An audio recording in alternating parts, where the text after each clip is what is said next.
So with this video, I'm going to tell you what a permutation is, and then we're going to work an example involving permutations. So if you read your workbook, a permutation is an ordering of distinct objects in a straight line. All right, but the objects cannot be repeated. So a permutation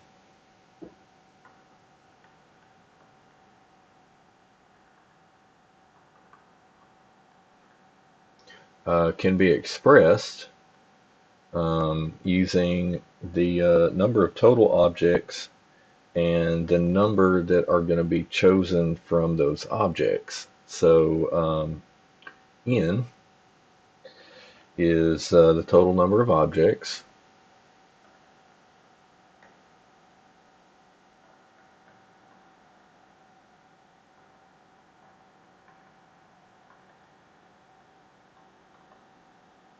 and they're distinct.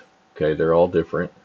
And then r is the number of objects taken.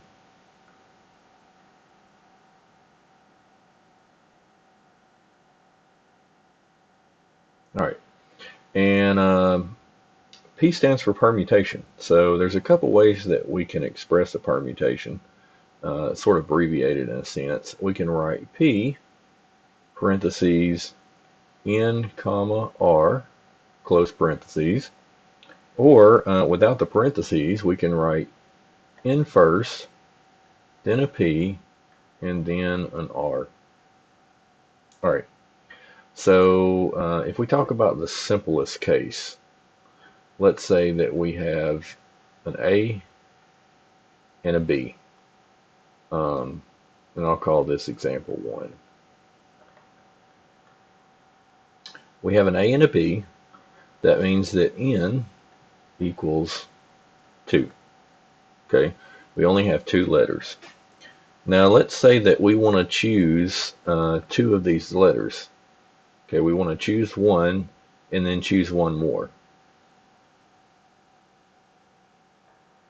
Okay, in that case, R would equal 2.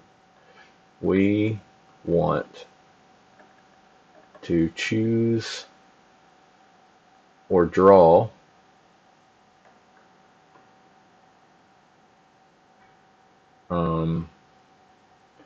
a letter 2 times. Okay, so what we would do is we would say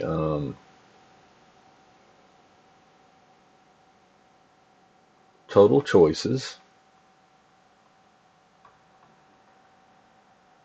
and we'll write the choice number here, and then we'll write the letter chosen.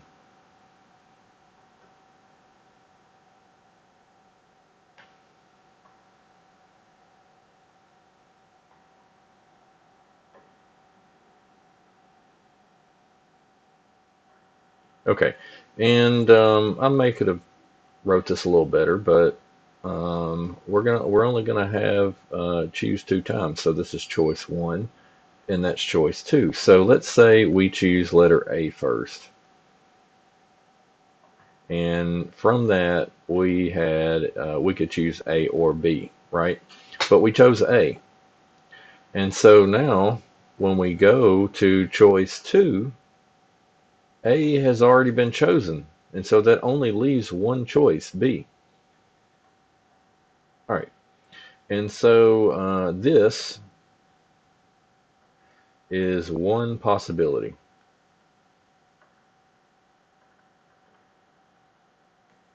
Okay, now we'll make another row and we'll say letter chosen. Well, if we choose A first, then the only other letter to choose for the second time is B. That we've already established that possibility. Now, if I choose differently this time and I choose B first, Then now,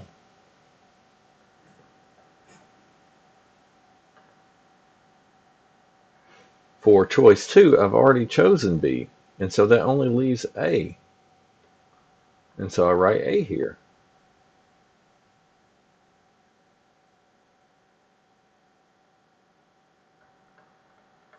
That's our second possibility. And with only 2 letters, and we're choosing a letter twice, then we're out of possibilities. There's only 2 possibilities here. Okay.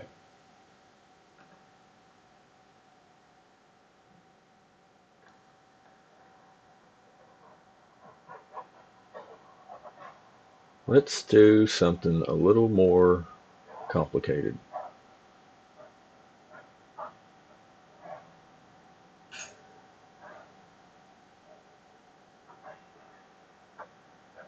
And we'll call this example 2.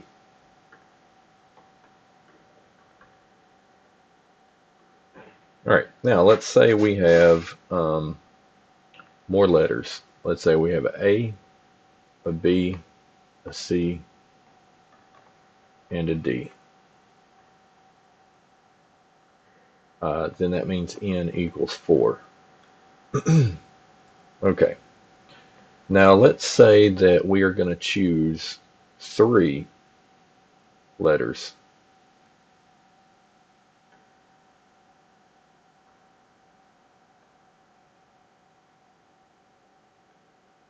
We will draw a letter from those remaining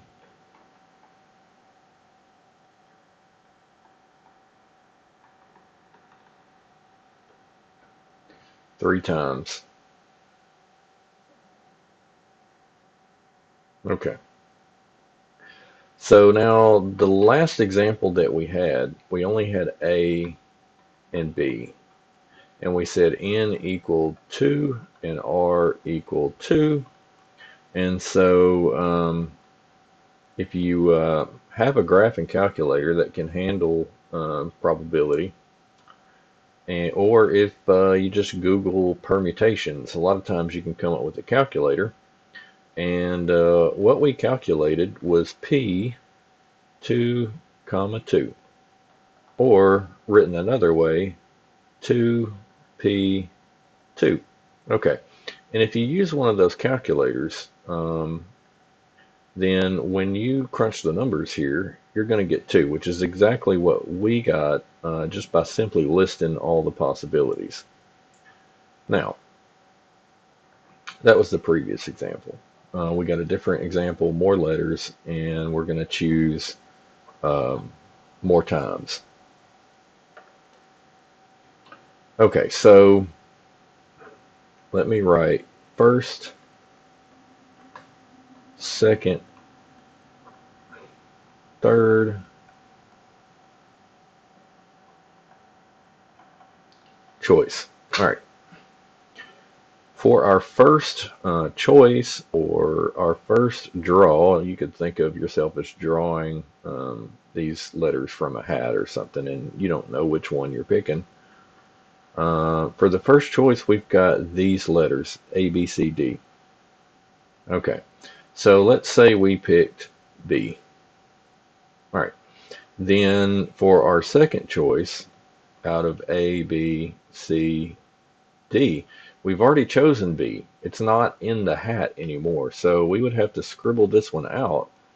And so for our second time, we would have 1, 2, 3 letters that we could draw from total. Let's say we pick A. All right.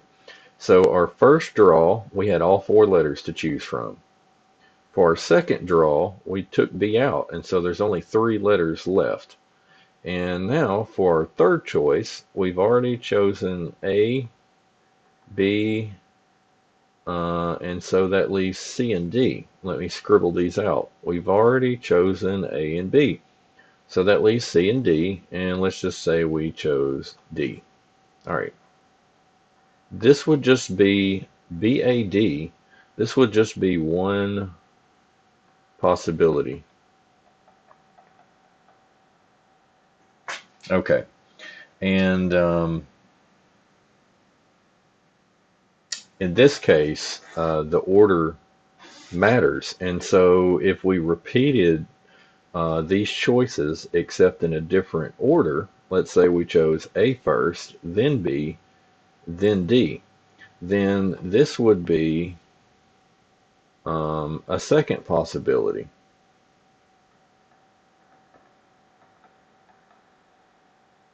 Okay, completely separate possibility in terms of an outcome. All right, so how do we calculate the total number of possibilities? Okay, it's real simple. What we would do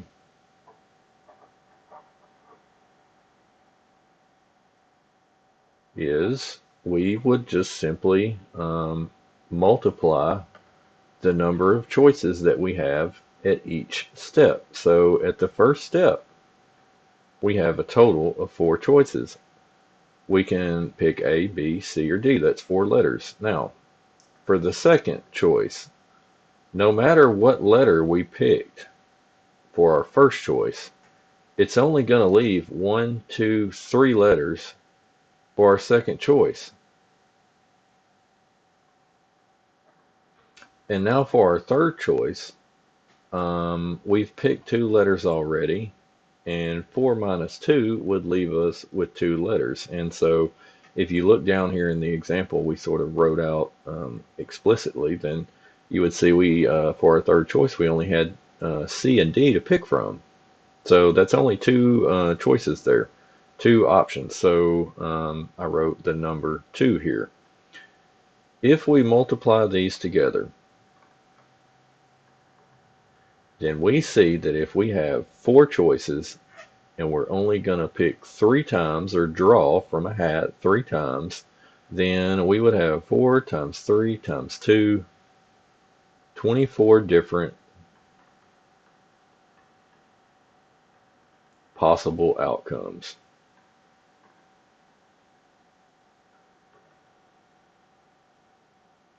So the important points here for a permutation is the order matters. Okay, BAD and ABD are not the same outcomes. And then also, once we choose one, that removes it from the choices for the second round. And so that completes this video.